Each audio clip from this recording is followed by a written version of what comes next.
1 year கொடுத்த கோச்சிங்லாம் ரொம்ப யூஸ்ஃபுல்லாக இருந்தது.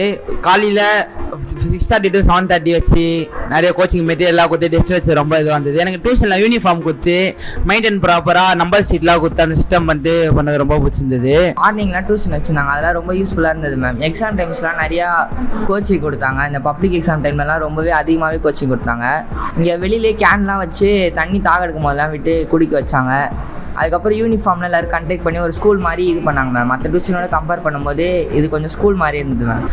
நிறைய கேம்ஸ்லாம் கண்டக்ட் பண்ணாங்க, டிஃப்ரெண்ட் கேம்ஸ்லாம் கண்டக்ட் பண்ணாங்க. லூடோ கேமு, ராஜா மந்திரின்ட்டு நிறைய டிஃப்ரெண்ட்டாக பண்ணாங்க. விஎல்பி மீட்டிங் தனியாக வச்சாங்க, நல்லா இருந்தது. எல்லாருக்கும் இன்ட்ரெஸ்டிங்காக படிக்க வச்சாங்க.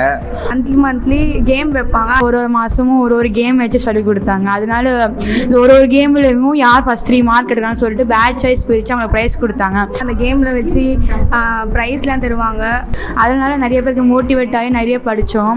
அது இல்லாமல் சென்டம் எடுத்தால் அதுக்கு சென்டமுக்கு தனியாக ப்ரைஸ் தந்தாங்க. விஎல்பி மீட்டிங் வச்சு மெடல்லாம் தருவாங்க. அப்புறம் ட்ராஃபி, வின் பண்ண ட்ராஃபி தருவாங்க. அதான் வந்து டியூஷனுக்கு கொடுத்த விஷயம்.